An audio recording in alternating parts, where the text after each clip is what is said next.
দৈনিক নয়া দিগন্তের ২১ বছর পূর্তি উপলক্ষে আজকের যে আয়োজন, এজন্য নয়া দিগন্তের শুভ জন্মদিনে অনেক অনেক শুভেচ্ছা ও শুভকামনা। নয়া দিগন্ত সম্পর্কে যদি বলতে যাই অনেক কথাই আছে। যদি বস্তুনিষ্ঠ সংবাদের কথা বলি তাহলে নয়া দিগন্তের কথা আসে। যদি অন্যায়ের বিরুদ্ধে আপোষহীনের কথা বলি তাহলে নয়া দিগন্তের কথা আসে। যদি পাঠকের মনের খোরাকের কোনো পত্রিকার কথা বলি তখন নয়া দিগন্তের কথা আসে। আমরা যদি নির্যাতিত নিষ্পেষিত মানুষের বলিষ্ঠ কণ্ঠস্বরের কথা বলি তাহলে নয়া দিগন্তের কথা আসে। আমি সত্যিকার অর্থে নয়া দিগন্তের অনেক চড়াই উত্তরাই পেরিয়ে তারা আজকে ২১ বছরে পদার্পণ করেছে।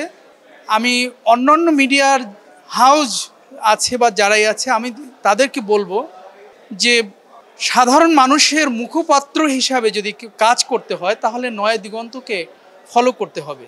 আমি আশা করব নয়া দিগন্ত তারা বিগত দিনে যেভাবে অন্যায়ের সাথে কখনোই আপোষ করেনি, তারা যেভাবে সত্যের পক্ষে কথা বলেছে, আগামীর দিনগুলি নয়া দিগন্ত তারই আবারও নতুন দিগন্ত উন্মোচন করবে, আবার নতুন দিগন্তে পা রাখবে।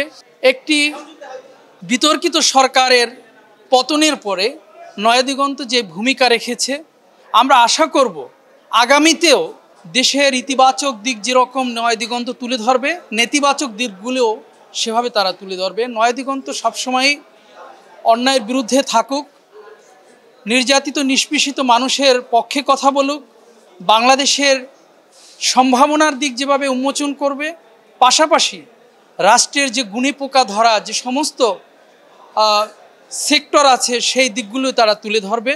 আমি আবারও নয়া দিগন্তের উত্তর উন্নতি কামনা করছি। আজকের আয়োজনে ঢাকা সাব এডিটর্স কাউন্সিলের পক্ষ থেকে আমি এসেছি। আজকে আমাদেরকে আমন্ত্রণ করার জন্য নয়া দিগন্তের কর্তৃপক্ষকে আমি আন্তরিক মোবারকবাদ এবং ধন্যবাদ জানাচ্ছি। আজকের আয়োজন সফল হোক, নয়া দিগন্ত আরও এগিয়ে চলুক, তাদের উত্তর উন্নতি আমি আবারও কামনা করে সবাইকে ধন্যবাদ জানাচ্ছি। আসসালামু আলাইকুম রহমতুল্লাহ।